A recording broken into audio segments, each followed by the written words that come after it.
We are live. We are live, internet entrepreneurs. We are live. Hey guys, this is Nikhil Sai. Welcome back to another episode of Internet Entrepreneurs Freedom, which is hosted by me, the Nikhil Sai. And guess what? We are interviewing another Chukama Club award winner, one of the craziest guy, well-known guy in the marketing industry, been into this industry from almost 14 years and author of 14 books, well-known goat farmer, master of the Dream 100 concept, and let's welcome Dana, world's fastest book writer, Derek, CEO at Derek's Group. Hi, Dana. Hey, what's going on, everybody? Everyone is super excited to have you on the show and pretty much waiting and really understand that there were some technical issues, but we finally got it fixed and we are live here. So Dana is going to be with us for at least 30 minutes from now. So if you have any questions about Dream 100 concept, how to start your marketing business, scaling your business, and how to write your first book, or you being skeptical about having that idea and everything, just make sure to comment down and Dana will be answering that. And everyone who joined this, thanks for joining. And please make sure to comment hashtag live if you're watching it live and hashtag replay if you're watching watching replay. Let's not waste any time. And Dana, can you please explain your journey in a few sentences? Like, how did you grow to that level of success?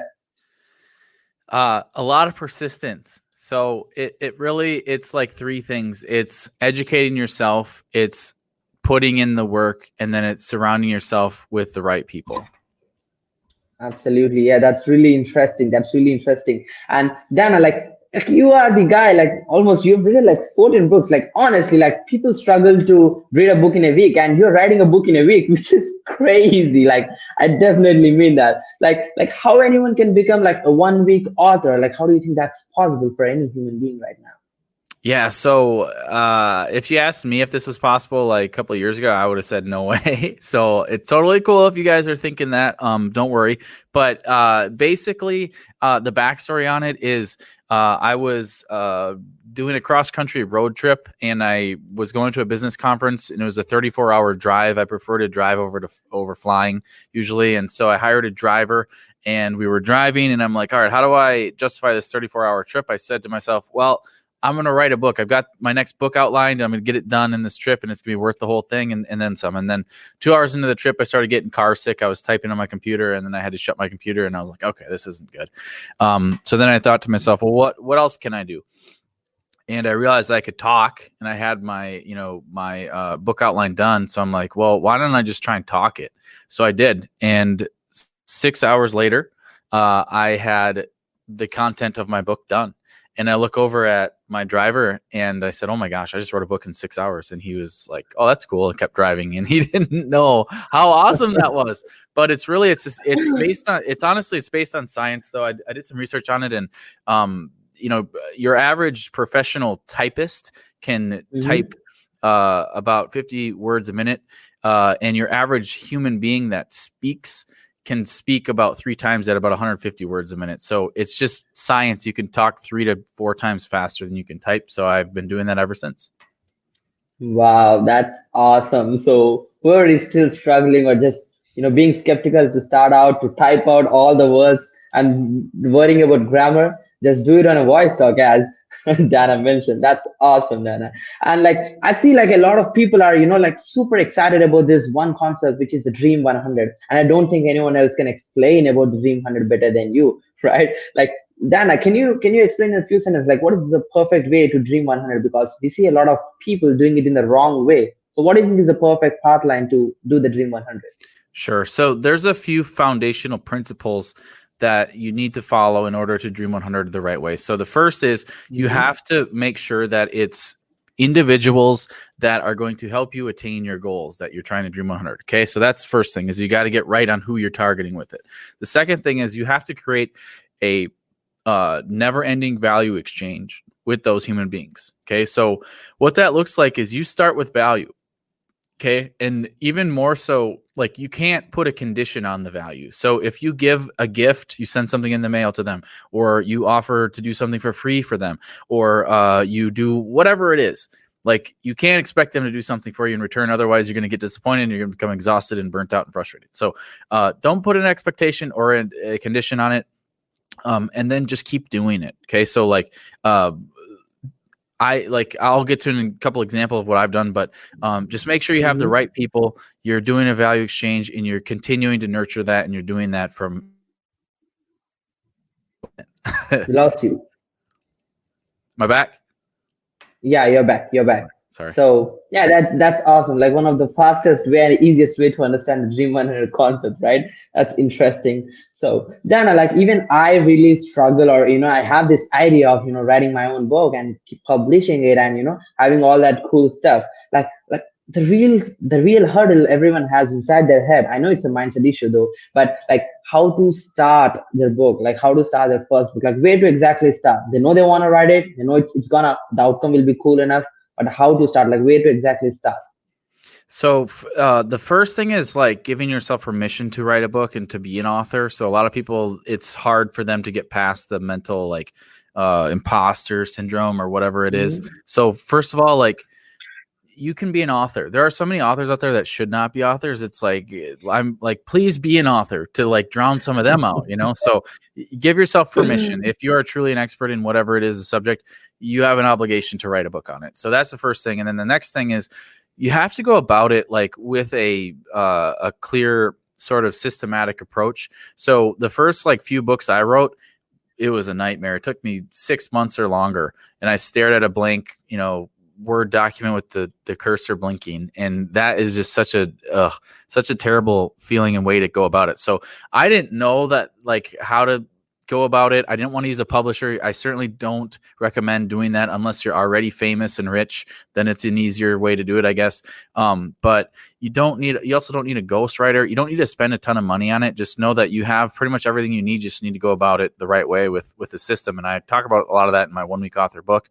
But make sure that you have all like everything thought through before you just dive in and you just start writing. Wow, that's one of the best answers, Dana. It's like whoever is still having a plan, or being skeptical to start your own book, like why don't you just grab the 1 week author? Like Dana is exactly laying out the whole system of how you can write a book in a week. And no matter if it's a week or two, but still it's well worth it writing a book in a week or two. That sounds really cool. And the best part is you don't need to be relying on publishers. You don't need to be relying on these ghostwriters and all the crazy high ticket stuff. No, you don't need to invest a lot of money. You can do it yourself, right? That's the number one key here.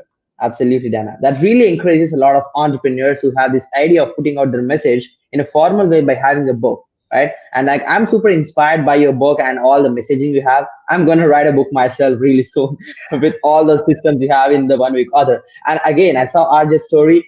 I'm definitely gonna give it to you, a copy for sure.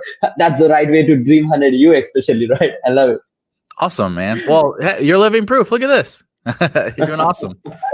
Absolutely. Yeah, this level of impact, like it really makes sense to be an entrepreneur and live that life and really makes sense what you do, right?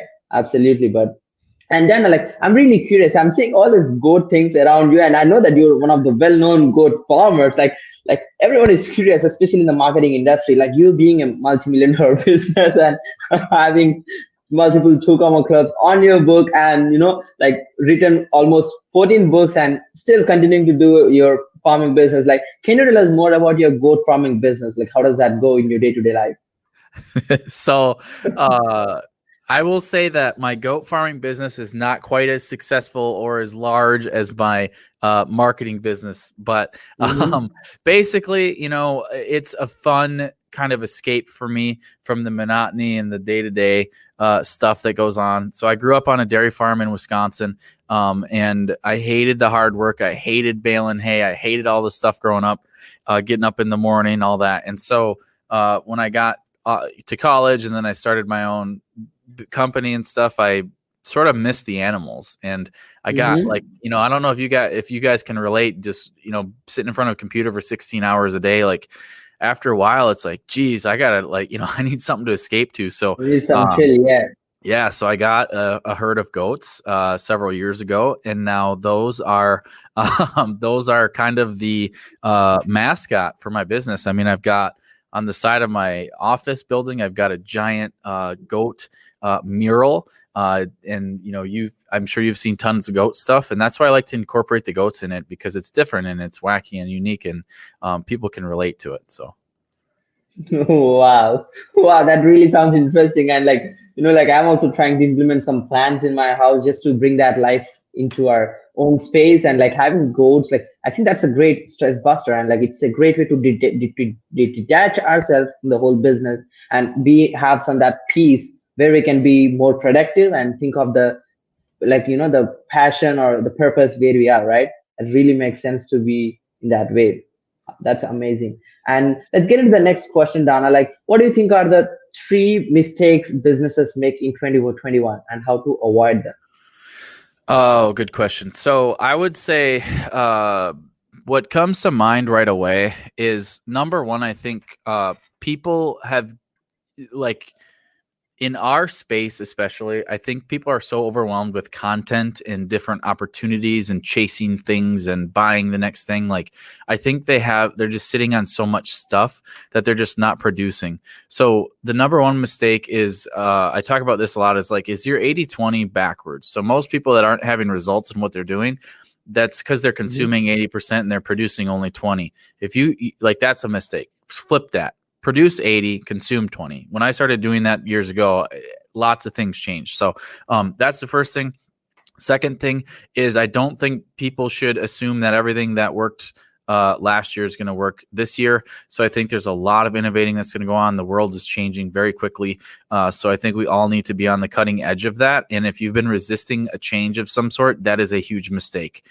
So just go through with the change, rip the Band-Aid off. You don't have to reinvent everything, but there's probably something that you're not doing that you need to be doing, and don't be the blockbuster video that gets taken out by Netflix. And then the third thing is, I think that people because there's so much, going back to like the first mistake I said, I think there's so much content out there and it's so easily accessible.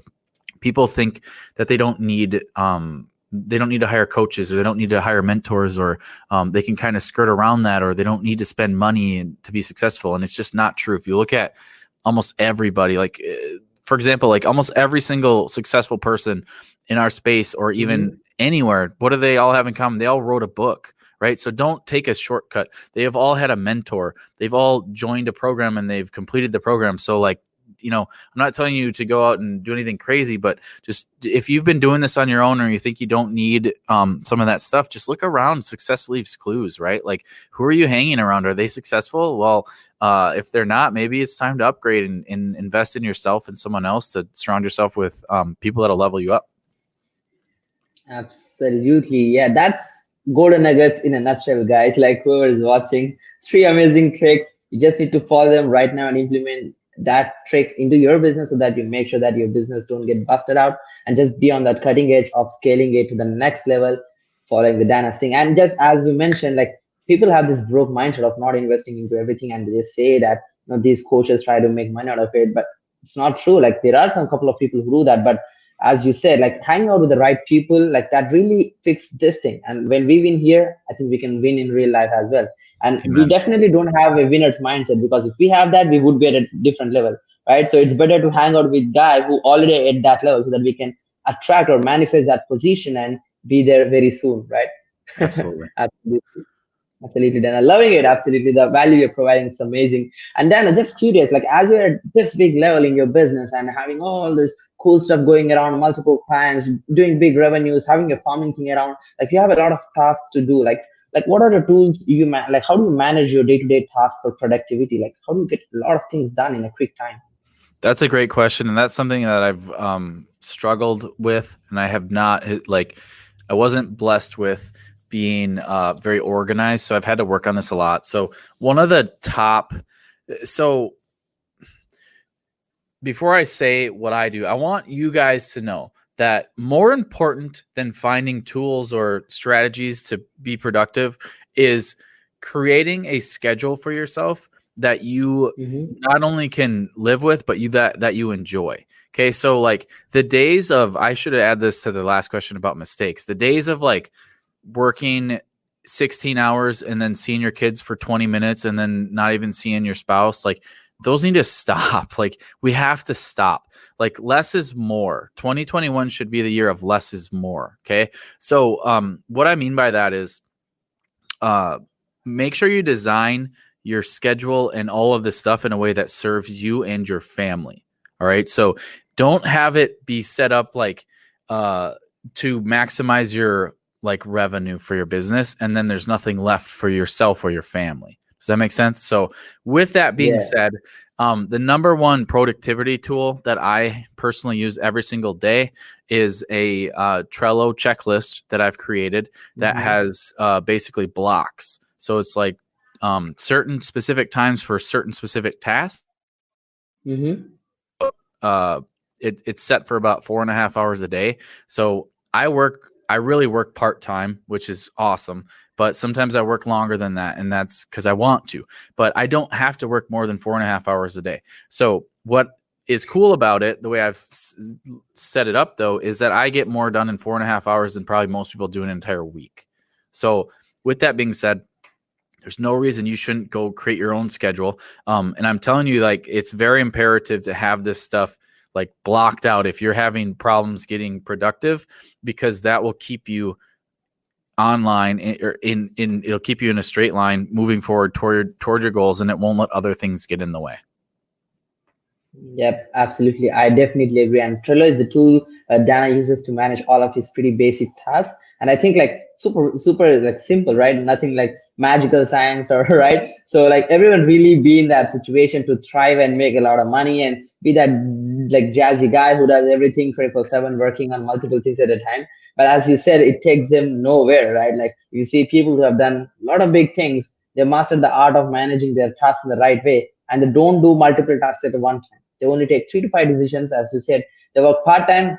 They just detach themselves from the business to see with a bird's eye view of what's exactly happening and how to optimize it, and then just give the instruction to the rest, the representatives and the team, right? Absolutely. Exactly. And you're doing it like, you know, like when I hear that, you know, like you're saying that 4.5 hours of work a day, like that really seems like a dream to me. And absolutely, like, you know, like having time with the family and like being able to thrive with the community and enjoy your time, like have your own things going around, farming and all the cool stuff, and just working for 4 hours. That's amazing, Dana. Like we really love the way you're doing it. And everyone should get probably inspired by this. Yeah, absolutely. It wasn't always this way, though. Don't worry. It wasn't always this way. I used to put in, you know, the 16 hours a day thing. So don't worry. You'll get there, everybody. Keep working. Absolutely. Yeah, it's just looking at what they want to be and they just get that done, right? Awesome, Dana. And like, I'm just curious, like, how does your daily routine look like as you're getting a lot of things done in a quick day? Like, how does your daily routine look like? And when you say like it's just 4 hours a day, it really seems much more interesting to me. So yeah, how does your daily routine look like?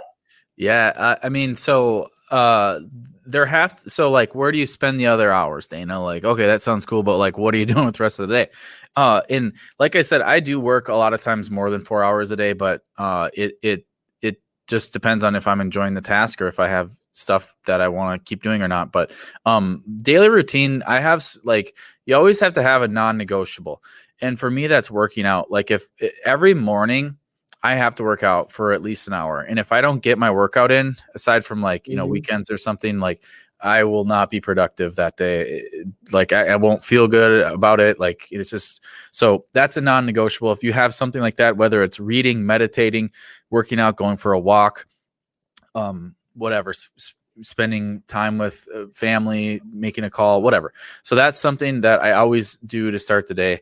And then as far as daily routine, I like to try and, you know, stick to a similar schedule when it comes to like what time I get to the office and what time I leave.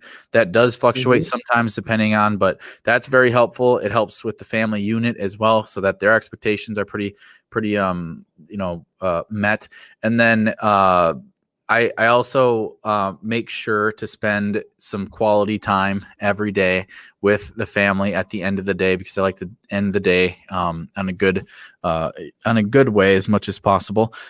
So I know that these don't sound like anything crazy like new discovery or any of that, but it's the boring stuff that really works, and I recommend doing that. And also another thing, a little bit of a tactic that I've developed is like I don't wake up with an alarm clock. I used to do that for a long time. Yeah. And then I let my body naturally wake up, and it is so much better. And sometimes you might sleep a little bit longer, or maybe you'll get up even earlier than you would with an alarm. But if you can give yourself that flexibility of a little bit of cushion in the morning so that you don't have to wake up groggy and start your day, in a way that your body's, unnatural. I highly recommend that as well. That can set the stage for a really good day. Wow, that sounds interesting. I'm gonna definitely try that out, and I'm not sure how long I'm gonna go, but yeah, it sounds interesting. Like we're conditioning our brain to work with an attentive mode. Like it's being like more accountable for ourselves to wake up and be there in time. Because when we have an alarm off and we want to get up, like we all have that thing inside sleep. Like we'll be thinking like, oh, I should wake up and it's time. That's amazing, Dan. And like, yeah, I really love your daily routine. It's pretty basic, and like I think that's what really works. Like every single person who's doing amazing in their lives, they have pretty basic rules. They're not complicating it. I think the more complicated we get to, the shittier it gets along the way, right? For So sure. absolutely, Dan. I really love it. Like enjoying the show, and you're absolutely giving amazing answers to all of the questions. And let's get into the next question really quick. Like as you said, like now you're at a different level, different mindset. Like what will be your suggestion to a 20-year-old you or someone who's just getting started right now? So first of all, I would say get away from the other 20-year-olds that aren't like you. That will set you back several years. And then give yourself permission to not have to please everybody. So specifically your family members.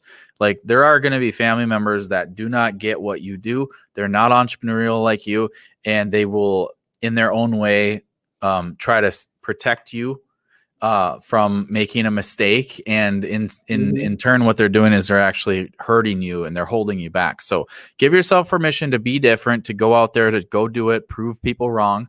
And then I would say, and that doesn't necessarily just mean a 20-year-old. That can be anybody that's looking to, leave their job or what have you, start their own business. So, then the other thing is you have to educate yourself. That's what I said earlier, is like the key to success. Like you have to educate yourself. And what that means is you have to find and discern where the really good information is coming from. For me, and I know for you as well, a lot of my information comes from books. Books are one of the best, cheapest education you can ever get. And, you can go on Amazon right now and you can get a PhD in any topic for hundreds of dollars, like pretty much. Right. So that's something, you can't fake that. And then the last piece is, the way people become experts and in any field or any skill is by doing the thing a lot, right? So I became a world-class copywriter, and I say that humbly, but I earned it because I put my 10,000 plus hours in, and I worked in the trenches for a decade writing copy for thousands of clients. So there's no skipping that. There's no faking that. But if you can pick, so get away from the bad influences, or at least like give yourself permission to get through it, and then get an education through books, through a program, through a coach, through this or that, somebody that's done what you're trying to do. And then make sure to go and do the thing a lot of, like, keep doing it, develop a skill. Like for me, like I was given a gift of being a good writer, but I didn't know what that meant until I started reading books, and I realized, oh, well, I should do this copywriting thing. It's going to pay really well. So then if you can figure out what you're naturally good at and then hone in on that skill and then niche down as much as possible, you're going to do extremely well if you keep doing that over and over. Absolutely. Yeah, that's absolutely amazing. It was like right on shot, you know what I mean? Like every single person who is 20-year-old, the probably number one mistake they're doing is hanging out with broke people, at least in the mindset terms, right? It's not just about money, but in the mindset terms. So we just need to be detaching ourselves. And like it really makes sense. Like when someone is creating rockets with their private company by reading books, people like Elon Musk, like why can't someone just learn a new skill from books, right?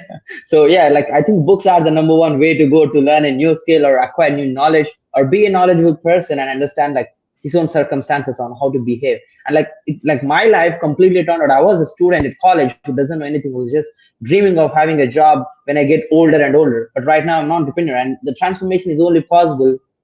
Absolutely, I give the whole thing just to the book itself. I started reading The Rich Dad Poor Dad, and I was like, nah, if I really do a job, that's not my dream life. I should be an entrepreneur. I should be in the BI index. So that's when I started my own business and probably become an investor early on. But yeah, thanks for Love that. it. That I really appreciate it. Yeah, definitely. I appreciate that. And it really makes a lot of sense, whatever you're saying. It's amazing, mind boggling. I really love it. First of all, I love the vibe hanging out with you. So let's get into the That's next awesome. question. Let's get into the next question, Dana. Like already you are at this amazing level. So I would like to ask you, like, what's your life's biggest achievements and any next bigger goals?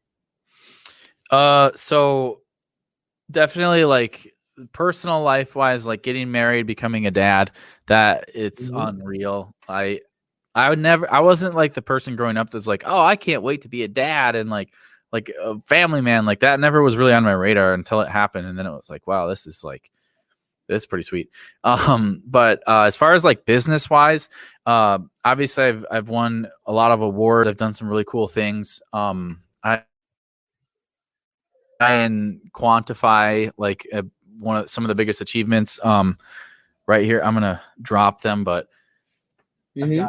I'll just grab like the top of the stack. This is about like 10% of the pile, but these are all Wow. books that like students of mine that went through my author challenge wrote. So that makes me Oh, really, that's really impactful. proud. Yeah. Yeah, and that's not all of them. That's just like the ones I have handy. But that's one of the coolest things looking back I've been able to do. There have been moments when I am at a live event, and someone will come up to me and ask for my autograph or tell me how I've changed their life, and it's like I'm like, are you serious? Like I'm not famous at all. Like come on.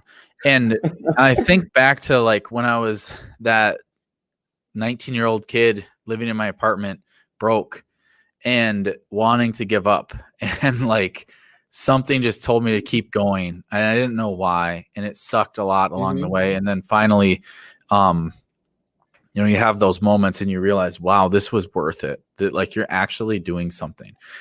So those are some of my proudest achievements or moments. And then big goal next coming up. Yeah, I'm trying to take over the world. No, I'm just kidding. um I Let's do it. yeah. I mean, as far as bigger goals, I've written a lot of books, and now I think it's time to get more people to read them. And we've sold thousands of books in 74 countries and counting.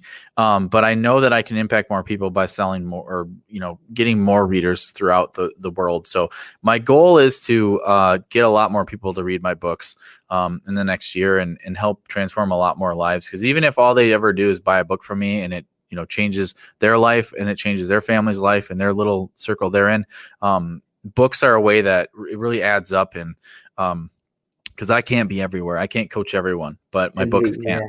Right. So that's my goal. Big goal.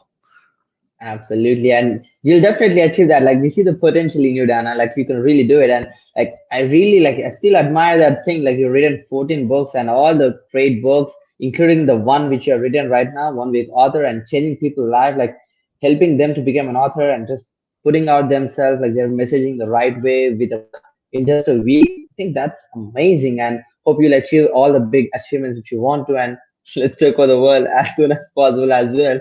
So let's get into the next question, Dana. Like, as you already done all of these things, like from 90-year-old who was just struggling to try something new, and now where you are at a different level, I believe you have done multiple mistakes along the way. Like, what was your biggest mistake in life so that we can take good learning out of it?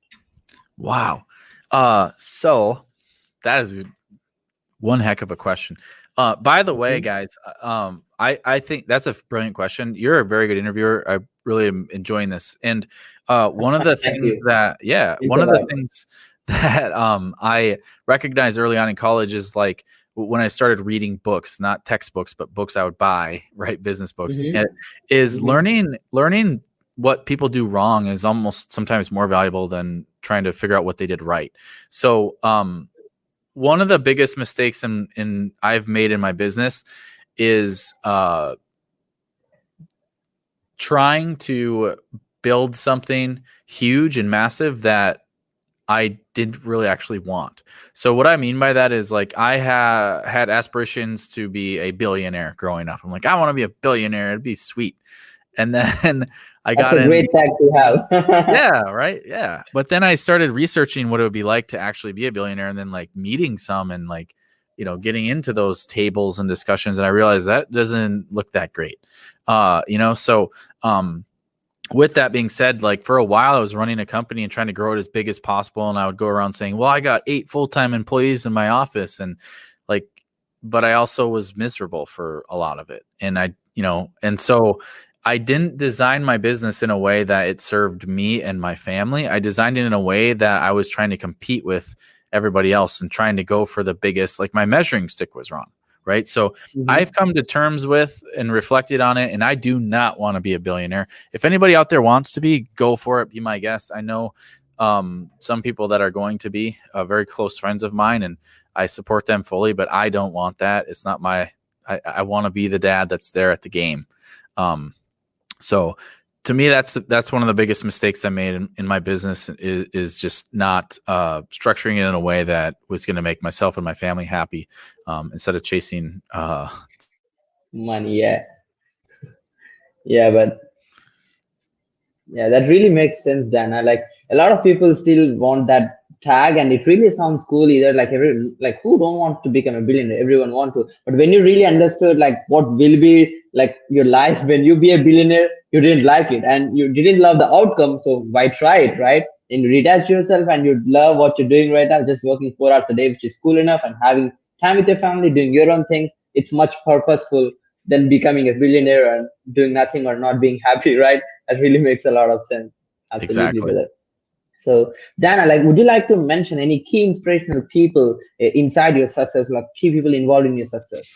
Yes, absolutely. So you have to have a supportive person that is very close to you, whether it's a family member or a friend. So, and they don't even have to really get what you do. They just have to support you. So some people talk about their grandma or, that person that you have that always just believes in you, and they may not understand everything you're doing, but they just believe in you. So for me, that's my mom. She's my biggest supporter, has always been, doesn't always understand what I'm doing, but supports me nonetheless, which is awesome. So, if you can find that person, it doesn't have to be a blood relative either. It could be, a coach or a teacher or somebody else, and surround yourself with those people, as many of them as you can, or a pastor or something, and be able to lean on them for advice or just to be a sounding board.